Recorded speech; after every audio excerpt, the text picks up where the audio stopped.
Hola, un gusto recibirlos de nuevo. Este es el episodio número 2 de 5G Latino. Bienvenidos, mi nombre es Carlos Guamán, director ejecutivo de ENE Consultores, y hoy vamos a tener un gran invitado una vez más. Buenas noches, Jesús. ¿Qué tal, Carlos? Me presento, soy Jesús Romo, director de Triconomía. Bienvenidos a esta edición de 5G Latino. Y bueno, pues hoy tenemos una entrevista con José Juan Haro, quien es director de negocio mayorista y asuntos públicos de Telefónica Hispanoamérica. José Juan, ¿qué tal te encuentras hoy? Muy bien, Jesús. Muchas gracias por la invitación. Pues a disposición. Gracias a ti por acceder a esta entrevista. Sabemos que tienes el tiempo un poquito encima, así es que procedamos con ello. Claro que sí. Vamos a conversar, por supuesto, sobre lo que se viene o lo que ya venimos observando y sobre todo desde la perspectiva de Telefónica Hispanoamérica en 5G en la región. Pero antes vale la pena entrar un poco en contexto. Lo primero, José Juan, si nos cuentas un poco sobre ti, es decir, qué tiempo llevas en la industria, en la compañía, tu formación académica, de pronto, profesional. Si nos cuentas un poco. Encantadísimo, Carlos. Bueno, lo primero que tendría que decir es que soy peruano.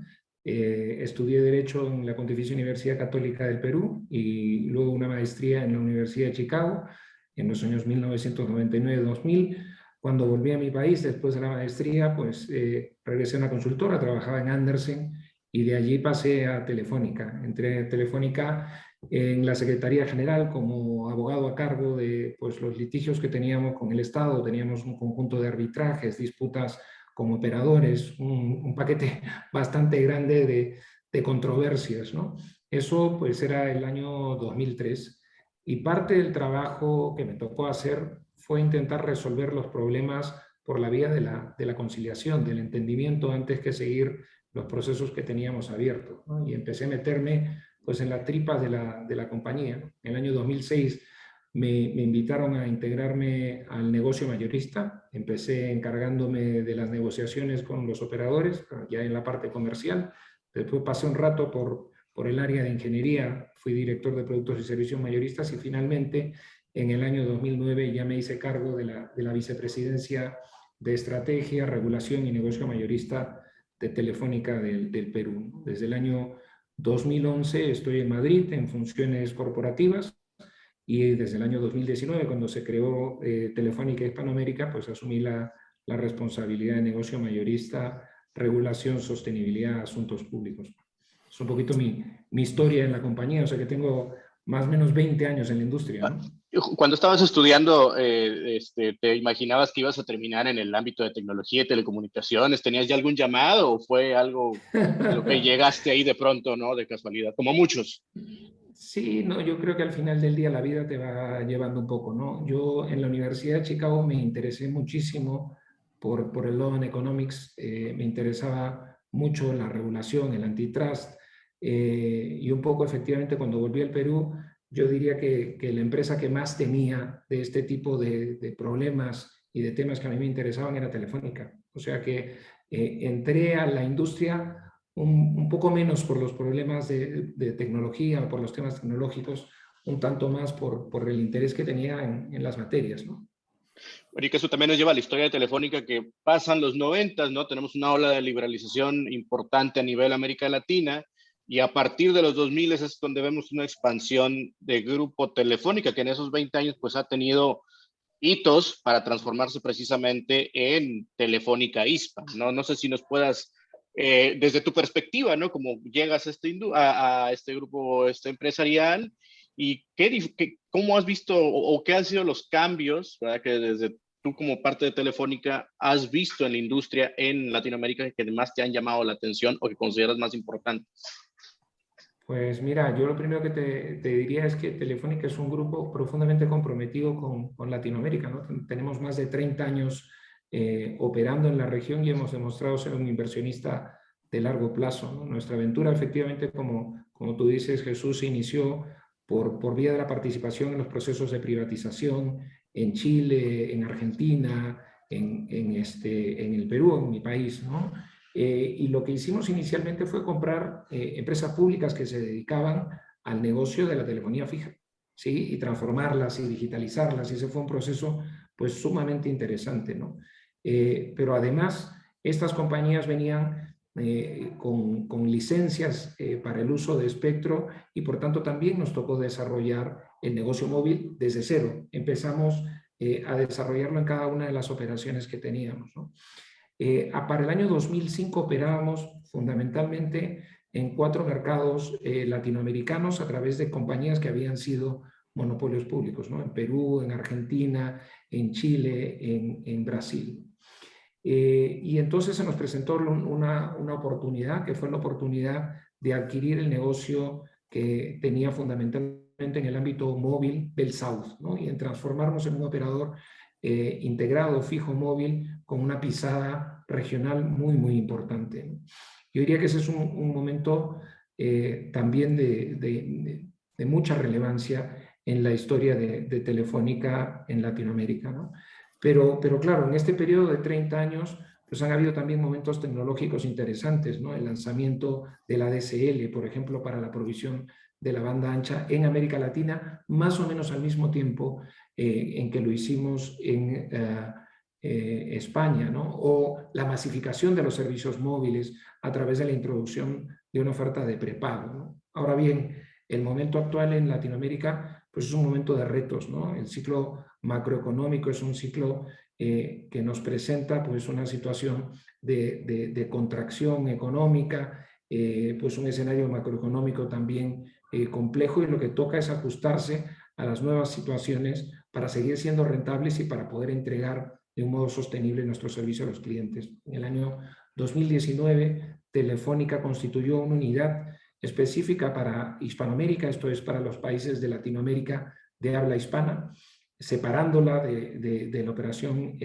brasileña, y en esa aventura vamos ya por más de 2 años, ¿no? Y lo que hemos hecho en este tiempo, pues básicamente ha sido repensar nuestro negocio, ¿no? Tratar de encontrar modos de operación que nos permitan ser más rentables, ¿no?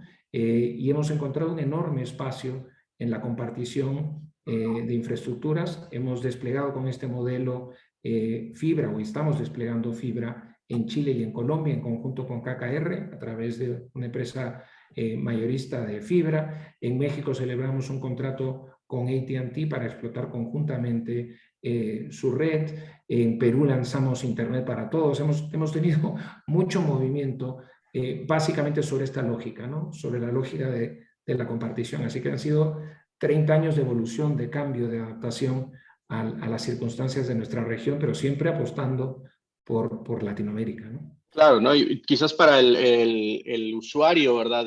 Perdón, la audiencia y en general los usuarios, Telefónica tiene esta transformación en 2019. Y a veces los usuarios dicen, bueno, ¿y por qué Brasil, verdad? Pero cuando tú desagregas en el análisis, por ahí tenemos nosotros una gráfica, lo que contribuye Brasil a ventas y a la utilidad está en un cuadrante en donde comparte con España, ¿verdad? Y está con la división ahí alemana cerca y Hispam está en otro lado.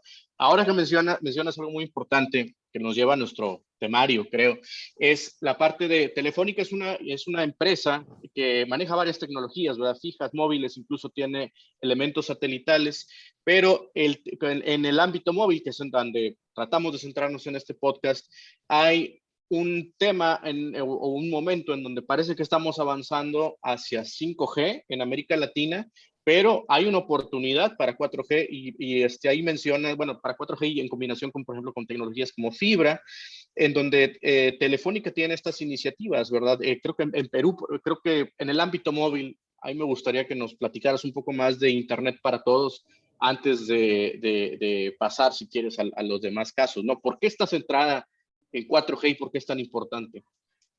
Sí, nada, efectivamente, como dices, Jesús, nosotros pensamos que en este momento una parte central de los retos de la industria, evidentemente, es el de incrementar la cobertura de 4G. Y este es un proceso que, querámoslo o no, es todavía un proceso que se encuentra en marcha en la región, ¿no? En el año 2019 nosotros lanzamos una compañía independiente para atender el sector rural en Perú, se llama Internet para Todos. De esta compañía somos socios Telefónica, Facebook, hoy Meta, el Banco Interamericano de Desarrollo y CAF. Y básicamente la compañía tiene por objetivo efectivamente asegurar la masificación del 4G en las zonas rurales, ¿no? El punto de partida era pues básicamente el que tú de alguna manera intuyes, ¿no? Aproximadamente unos 2.000 nodos de la red que atendían la zona rural entre macroceldas y microceldas, pues estaban proveyendo tecnología 2G o 3G en el acceso, pero es que además estaban la mayoría de ellos conectados con links satelitales, ¿no? Esto básicamente suponía que en gran parte de la pizarra rural el servicio relevante era solamente el servicio de voz.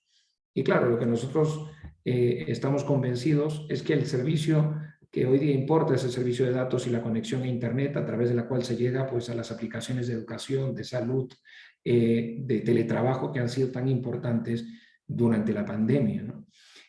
Así que nos trazamos el reto de construir un modelo de negocio que nos permitiera transformar la red de acceso, evolucionándole de 2G a 4G, pero también transformar la red de transporte para convertir las soluciones satelitales en soluciones terrestres, ya sea radio o fibra, ¿no? Así que en ese proceso vamos, ¿no? Cuando empezamos esto, calculábamos nosotros 4.5 millones de peruanos no conectados a servicios de datos móviles. Hoy día hemos conectado ya más o menos 13.000 localidades, más de 2.5 millones de peruanos que antes de la pandemia estaban desconectados.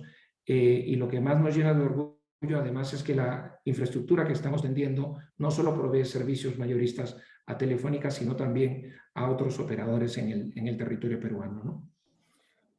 Sí, por supuesto. Lo que quería, a propósito de lo que has mencionado, José Juan, primero regresar por un instante a la forma en que sintetizaste la trayectoria de Telefónica en la región. Digamos que hemos ubicado un primer momento a inicios de la década de 1990, como mencionaba Jesús, un proceso muy intenso de apertura de mercado que conjugó con una estrategia a su vez de España como país de la expansión económica, de sus inversiones en mercados que le resulten afines y naturalmente por razones históricas América Latina le resultaba bastante afín. Hubo sectores como algunos sectores como hidrocarburos, como electricidad, etcétera, en general sectores intensivos en inversión de capital que entraron a América Latina y en ese contexto es que podemos ubicar el caso de Telefónica. Y los otros dos momentos que has mencionado es hacia el 2005, cuando ocurrió lo que en el mundo financiero se suele llamar un crecimiento no orgánico, es decir, no producto de que año a año vas creciendo sobre lo que tienes, sino a través de una adquisición que en su momento sonó muchísimo, que fue BellSouth, que integró una cantidad de países importantes de la región, con lo cual si consideramos en total en la región algo como 17 países, si sumamos Sudamérica, América Central y México fuera de la zona del Caribe, Telefónica en el momento de mayor presencia en la región, llegó a estar, si no recuerdo mal, entre 14 o 15 países. A ver, apenas había uno o dos países sin la presencia del operador. Y el 2019, donde se da este giro, ¿no? Donde Telefónica Hispanoamérica es creada con un nuevo enfoque. Entonces, antes de continuar, te quería preguntar, ¿cuántos países tiene ahora Telefónica Hispanoamérica? Nosotros operamos en 8 países. Hace poco más de un año completamos nuestra desinversión en Centroamérica. En Centroamérica operábamos en 5 países más y además, evidentemente, operamos también en la región latinoamericana, en Brasil, ¿no? Claro que sí. Y lo otro, has mencionado una serie de innovaciones, o sea, modelos de negocio innovadores que permiten, a partir del fundamento de la compartición, sostener un crecimiento en todo por ahora en 4G.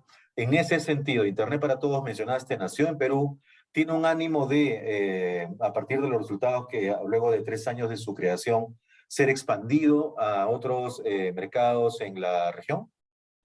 Sí, estamos explorando la idea de Internet para Todos, el concepto, y construyendo los casos de negocio en Colombia en este momento. Evidentemente, pues hay que adaptarse a la realidad de cada país, pero estamos convencidos de que hay una oportunidad a tener en cuenta en el sector rural, y además, evidentemente, las sociedades latinoamericanas, como decía, están exigiendo que se expanda la cobertura, ¿no? Esto es tan importante como expandir las carreteras, ¿no? Así que pues nos estamos haciendo cargo de eso, tratando de construir modelos de negocio que sean sostenibles, ¿no? Así que sí, ilusionados en la idea de poder expandirlo a la región. Y en ese sentido, antes de pasarte la posta, Jesús, has mencionado algo fundamental, ¿no? La sostenibilidad. ¿Cómo sienten en Telefónica Hispanoamérica el rol de los estados en los diferentes países de la región en cuanto a la contribución con que esa sostenibilidad pueda ser una realidad? Bueno, aquí hay varios temas, ¿no? Lo primero, evidentemente, es que en el actual ciclo macro y político en nuestra región ha quedado en evidencia que hay un conjunto de demandas sociales de inclusión, no solamente en el tema de telecomunicaciones, sino en general de servicios públicos, de los cuales las sociedades y los estados se tienen que hacer cargo, ¿no?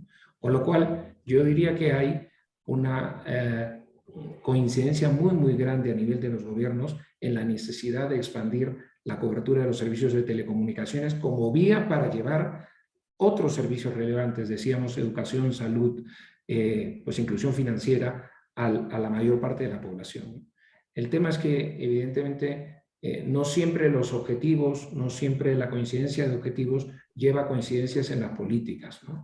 Y allí donde los estados pues declaran la necesidad de expandir la cobertura al mismo tiempo, incrementan sus expectativas recaudatorias sobre el sector, ¿no? Y nos encontramos con situaciones extremas en donde, por ejemplo, el espectro, que es el recurso que necesitamos para atender redes móviles, pues se intenta colocar a unos precios exorbitantes que hacen imposibles la construcción de casos de negocio o pues situaciones en donde existen tributos particulares, y ahí podemos contar muchas historias, ¿no es cierto?, que se imponen sobre el sector de las telecomunicaciones, ¿no? El caso, por mencionar solo uno, del IEPS, por ejemplo, en México, o el tributo a la seguridad que en su momento se creó en El Salvador, y cosas por el estilo, ¿no? Entonces, sí que pensamos que existe, como decía, una coincidencia de propósito,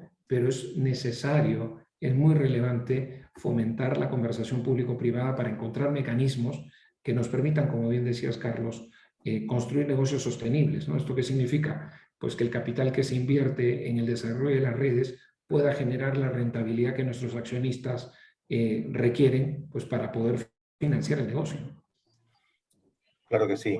Sí, y fíjate, ahorita que mencionabas el tema del espectro y los costos y cómo se cobra y cuánto se cobra, fíjate cómo todo nos hace volver un poquito al pasado, ¿no? Las oleadas de políticas públicas que hemos tenido en América Latina, oleadas de política que liberalizamos en los 90, ¿no? Apertura del mercado, luego viene como que un poco de competencia económica, y ahora como que el mandato o nuevas políticas públicas van enfocadas en acceso, y sin duda contemplan una diversidad de tecnologías, satélites, acceso fijo, pero parece que no todos los gobiernos tienen el mismo enfoque con respecto a lo móvil, y esto nos lleva a hablar del tema de los altos costos del espectro, que es un factor para que Telefónica, a través de la compartición, que es un tema que creo que va a ser recurrente en esta conversación, pues ha encontrado una nueva manera de ser sostenible en México, ¿no? El acuerdo de MOSN, ¿verdad?, de compartición bueno, acceder a la red radioeléctrica de AT&T, pues es la manera que encontró Telefónica. Pero entonces, bueno, porque también hemos escuchado, ¿no?, que pues es una sostenibilidad de negocio, es una manera de seguir acá, pero el factor que impulsa, o uno de los factores preponderantes que impulsan, es el costo del espectro en México, que si la audiencia no lo conoce, se paga como un enganche, ¿verdad? En una subasta de espectro pagas como un enganche, y luego lo vas pagando durante el resto de los años. Y esos pagos, que son más del 90% del valor del espectro en México, lo define el Congreso, ¿verdad? No lo define la oferta y la demanda durante un proceso de subasta. Pero bueno, eso ya orilló a que se transformara Telefónica en el caso de México. Sí, efectivamente, ¿no? El caso de la forma en que se corre el espectro en México es diferencial frente a lo que ocurre en la mayor parte de países de la región, donde el precio por el espectro, si bien la base para la puja la establece el Estado, pues se termina definiendo un proceso competitivo, que es la licitación, ¿no? En el caso de México, como bien decías, lo que se licita en buena cuenta es el guante, es decir, el enganche que decías tú, el pago inicial, pero la mayor parte del precio del espectro está compuesto por derechos anuales. Y estos derechos se fijan año a año por el Congreso de la República a recomendación de la Secretaría de Hacienda y Crédito Público, ¿no? ¿Qué es lo que ha venido pasando en los últimos años? Pues que el conjunto de entidades, de formadores de opinión pública, digamos, han venido reconociendo que el precio de estos derechos anuales es excesivo en México, ¿no? Lo ha dicho la OSD, que es un organismo internacional de reconocido prestigio, lo ha dicho el propio regulador, el Instituto Federal de Telecomunicaciones, dice que a esos precios de espectro, pues los operadores competitivos, los operadores distintos de la gente dominante de Telcel, pues no pueden construir un caso de negocio sostenible, ¿no? Y se ha recomendado efectivamente la reducción de estos precios. Desafortunadamente, en todo este tiempo la Secretaría de Hacienda pues no ha sido capaz de tomar la decisión política de bajar los precios del espectro, ¿no? Y evidentemente nosotros tuvimos que tomar en este contexto una decisión muy compleja, porque los flujos de caja que generaba nuestro negocio no eran suficientes para pagar los precios del espectro. Y evidentemente pues esto nos colocaba en una situación de insostenibilidad financiera. ¿Qué decidimos hacer? Como bien indicas, Jesús, pues devolver el espectro a la federación, cosa que podíamos hacer. Y esto generó un ahorro importante y, por tanto, apagar nuestra red propia y mudar nuestro tráfico hacia un modelo de compartición sobre la red de AT&T, ¿no? Este acuerdo lo firmamos en noviembre de 2019. El 30 de junio del 2022, hace poquito, terminamos de apagar nuestra red propia y estamos pues operando con este modelo que entrega pues sinergias y eficiencia económica no solo a Telefónica, sino también al propio AT&T, que ha permitido expandir la cobertura de 4G que ofrecemos a nuestros clientes y que nos coloca en una ruta segura para poder ofrecer servicios de 5G en el territorio mexicano, ¿no? La base de todo esto, como tú bien dices, Jesús, probablemente es que otra pudiera haber sido la decisión que adoptáramos si es que la política pública, concretamente el precio del espectro, hubiese sido ajustado a niveles razonables previamente, ¿no? Si es que ya de por sí el 4G acarrea los desafíos que mencionas en los diferentes países de la región, ahora sí de lleno sobre el panorama 5G, las perspectivas 5G. En un episodio previo de 5G Latino conversamos de manera amplia sobre el tema con José Otero de 5G Américas y que en esencia nos mencionaba que el grado de disrupción que significaba 5G implicaba que la preparación también tenía una serie de aspectos a tomar en cuenta antes de que podamos en nuestros países encontrar ya servicios 5G en proceso de despliegue, ¿no? Entonces, al respecto, ¿qué nos podrías comentar sobre la preparación regulatoria? Debe haber una definición sobre las bandas de espectro a ser utilizadas allí, las condiciones para las consecuentes licitaciones, y en fin, una serie de aspectos a tomar en cuenta. ¿Cómo ves tú el terreno en la región para el progresivo despliegue de los servicios 5G? Y renovaciones de espectro también, ahí meto un poco la cuchara, también, es parte. Bueno, hay varias cosas aquí, ¿no? Lo primero que mencionaban, pues efectivamente son definiciones sobre espectro. Yo diría que la primera banda que en este momento se está licitando o atribuyendo, según que fuera el caso, para el despliegue de servicios 5G, es la banda de 3.5 GHz, ¿no? Ahora, esta es una banda que no se encuentra limpia en todos los países en donde existían servicios legados previos, ¿no? Se otorgaron concesiones en el pasado para servicios de acceso fijo. Básicamente aquí en esa banda se desplegó el WIPEL en primer lugar, efectivamente hubieron también despliegues de WiMAX, en fin, bandas que tienen usos previos, ¿no? ¿Qué nos parece que es importante en este caso? Pues lo que nos parece que es importante es garantizar una adecuada limpieza de esa banda que entregue suficiente ancho de banda para los potenciales operadores como para poder desarrollar redes robustas de 5G, ¿no? Hablamos cuando menos de entre 80 y 100 MHz contiguos. Y si damos atención, por ejemplo, al primer proceso que ocurrió en Hispanoamérica, que es el proceso de Chile, descubriremos precisamente que en Chile no fue posible asegurar esos anchos de banda. El ancho de banda máximo que se adquirió en esa licitación fue de 50 MHz y hay una discusión todavía pendiente en Chile sobre el destino que debe darse a las licencias para telefonía fija que existen todavía en 3.5 GHz. Esto es una discusión que se encuentra en marcha, ¿no? Entonces, este tipo de debates sobre qué hacer con las licencias previamente otorgadas, cómo de ser el caso poder transformarlas, cómo de ser el caso el Estado puede recuperarlas para volver a licitar el ancho de banda, pues son discusiones que están presentes el día de hoy en varios países, ¿no? Entonces,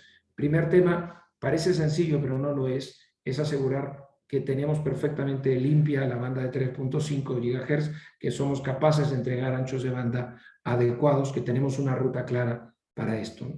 Ahora, lo segundo es entender que el 5G no es una red que se construye en el aire, es una red que requiere pues que el despliegue de 4G previamente pues se haya desarrollado de un modo suficientemente robusto, ¿no? Y efectivamente, como conversábamos en un inicio, pues en Latinoamérica los procesos de despliegue de 4G todavía no han concluido, ¿no? Entonces, anticipar la carrera del 5G cuando las zonas rurales, las poblaciones más necesitadas, fuera de los centros urbanos, todavía no tienen acceso a 4G, es probablemente poner la carreta antes que los caballos, ¿no?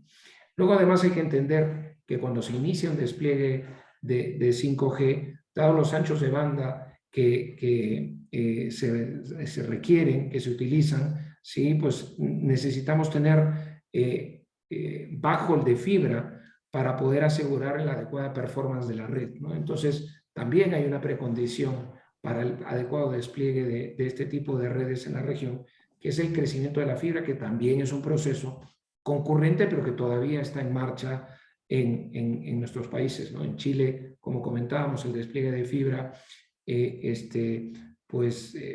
está en un nivel muy grande de aceleración, pero es un proceso que todavía no se ha terminado. Lo mismo en Colombia, en la mayor parte de la región, todavía la agenda de la fibra es una agenda pendiente, ¿no? Entonces, pues condiciones de espectro, condiciones de red y también condiciones regulatorias, porque hay necesidad pues de repensar un conjunto de cosas cuando se despliega el tema del 5G, ¿no?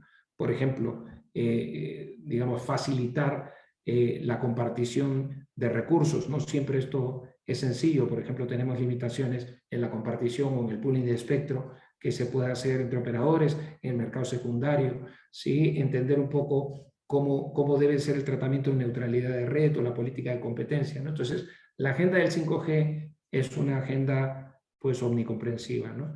Y sobre lo que preguntaba Jesús, es real, ¿no? Es decir, las discusiones de espectro en la región son de dos tipos, ¿no? Sobre espectro futuro, que es pues el 5G, pero también sobre la renovación de las licencias que el día de hoy tenemos para operar en tecnologías legadas, es decir, en 2G, 3G o 4G, ¿no? Solo por poner un caso, de aquí al 2023 nosotros en nuestro footprint pues tenemos discusiones de renovación, bien de la licencia total, bien de la mayor parte del holding de espectro en Colombia, en Ecuador, en Venezuela, en Uruguay, y además de eso, pues vamos a tener algunas discusiones de renovación, por ejemplo, en el caso particular del Perú, ¿no? Aunque de un modo marginal, ¿no? Entonces, parte de nuestra atención también es cómo a la par de conseguir espectro nuevo, pues mantenemos en operación el espectro que tenemos en la actualidad para poder seguir entregando las tecnologías legadas que todavía no se han apagado, ¿no?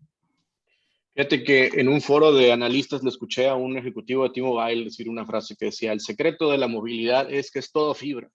Y vemos como que está empezando a hacer este ruido, ¿no? El tema de a veces la obligación que te ponen en unas licitaciones o los compromisos es la cobertura, pero quizás es más valioso el empezar a construir una infraestructura de fibra pensando en las redes que vengan, ¿no? Entonces, eso me parece que es una oleada de política que habíamos tratado de, tal vez, de entrarle con las redes troncales, pero que quizás requiere una reactivación.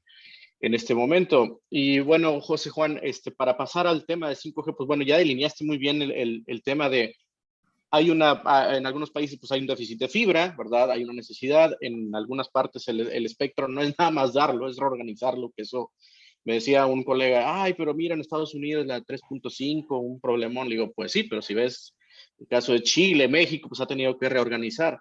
Con todos estos obstáculos, tenemos como quiera ya algo de 5G en la región. No sé si nos pudieras comentar las iniciativas que está haciendo Telefónica para decir cómo aterrizo 5G ahora. Sabemos que hay un montón de broncas que hay que arreglarse, pero ahora ya está comenzando a andar. Sí, nada, yo te decía, nosotros en Chile participamos muy agresivamente en la licitación de 5G. Allí tuvimos que tomar una decisión si es que valía la pena comprar espectro solamente en la banda de 3.5 o si además apostábamos por las milimétricas. Allí se puso en licitación también la banda de 26 GHz. Finalmente nosotros fuimos de aquellos que no pujamos por esa banda porque entendíamos que todavía no estaba adecuadamente desarrollado pues el ecosistema, y en 3.5 GHz compramos 50 MHz. Fuimos el operador que más pujó, el que mayor precio ofreció y también uno de los que más rápidamente ha estado desplegando, ¿no? En paralelo, pues ya una parte importante de nuestros terminales, los que comercializamos el día de hoy, vamos a llegar al 50% de las altas muy prontito, pues son 5G ready, ¿no? Entonces, la verdad es que el nivel de adopción que estamos viendo en Chile es impresionante, ¿no? Y estamos viendo además que el comportamiento de nuestra red, quiero decir, el throughput que está entregando, pues es bastante superior, digamos, al que el día de hoy se entrega en Chile en 4G, ¿no? Con lo cual, allí donde la licitación pues se ha puesto sobre la mesa, donde ha habido espectro, pues hemos apostado, como es el caso de Chile. En el caso del Perú, han habido algunas disposiciones regulatorias que han permitido la utilización de espectro inicialmente pues otorgado para otros fines, para propósitos del 5G. Estamos en un periodo de exploración allí, que yo diría es más o menos como el resto de la industria. Todavía hay un conjunto de definiciones que se tienen que adoptar de cara a la licitación de bandas de espectro para 5G en Perú. La solución subsiste en varios países. En Uruguay el gobierno ha anunciado su intención de desplegar la licitación de 5G este año. Pues sin duda alguna participaremos también, y evidentemente lo que pues hemos visto en Chile nos está sirviendo como aprendizaje. Ahí en Uruguay hay un problema estructural, que es que la fibra ha sido fundamentalmente desplegada sobre la base del monopolio estatal por el operador Antel, y entonces pues nos parece que es importante para que la aventura del 5G sea una aventura exitosa en el Uruguay, que se pueda acceder a ese recurso a través de soluciones mayoristas.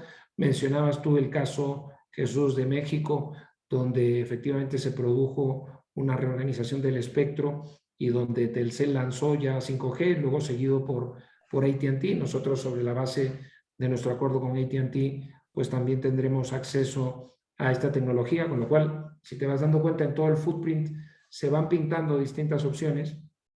Ahora, es capital gestionar el timing, ¿no? Como decíamos, la agenda del 4G todavía no está concluida, la fibra es una precondición. Evidentemente, pues allí donde haya licitaciones, consideraremos cada uno de los casos y mantenemos nuestro interés en la región, pero hay que ser cautos y no acelerar artificialmente un proceso que puede distraer recursos valiosos de CAPEX que pueden destinarse a tecnologías que los clientes están demandando el día de hoy de un modo más intenso, ¿no?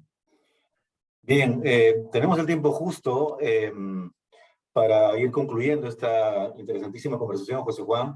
Y además sabemos que por tu agenda de responsabilidades andas siempre con un pie en el avión. Pero sí sería importante, como para ir concluyendo, la perspectiva sobre, ya del lado de quienes, del consumo futuro 5G, ¿qué es lo que los países pueden esperar?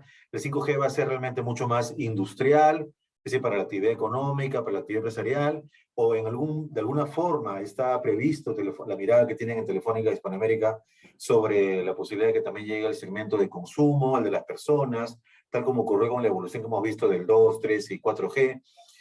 ¿Cuál es la mirada que ustedes tienen al respecto? Vinculada, por supuesto, con la sostenibilidad, porque sabemos que en la medida en que las infraestructuras van a tener que alcanzar unas dimensiones inéditas y toda una escala de operación también bastante significativa, por lo tanto inversiones significativas, la sostenibilidad es un aspecto crítico para lo que se venga más allá de toda la preparación regulatoria que hemos mencionado hasta ahora. En ese sentido, ¿cómo ve este aspecto de la sostenibilidad en cuanto al consumo? Si va a ser mucho más industrial, si también va a ser a nivel de personas. ¿Cuál es la mirada que nos puedes compartir?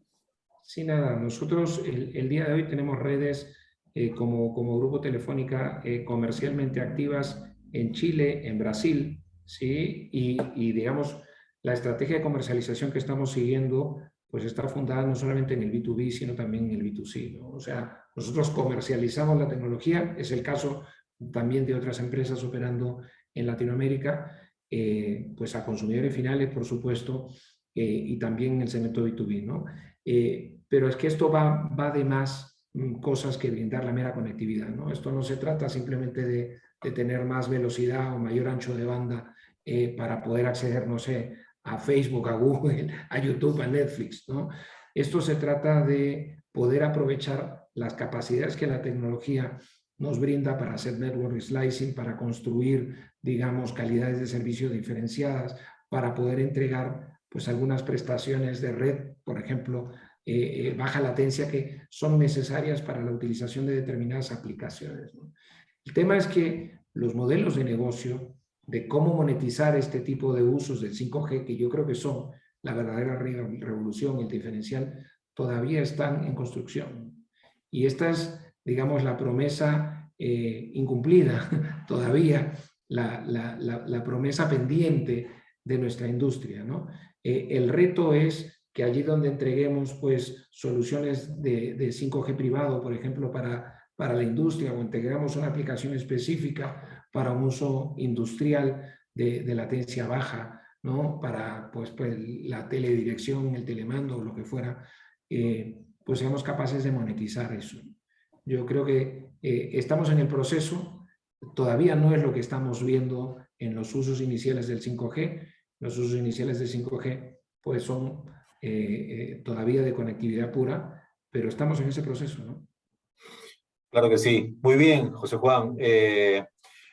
Con eso podemos ir concluyendo, pero sí, no quisiéramos pues dejar de consultarte si tienes alguna idea o reflexión final con la que podríamos redondear la conversación.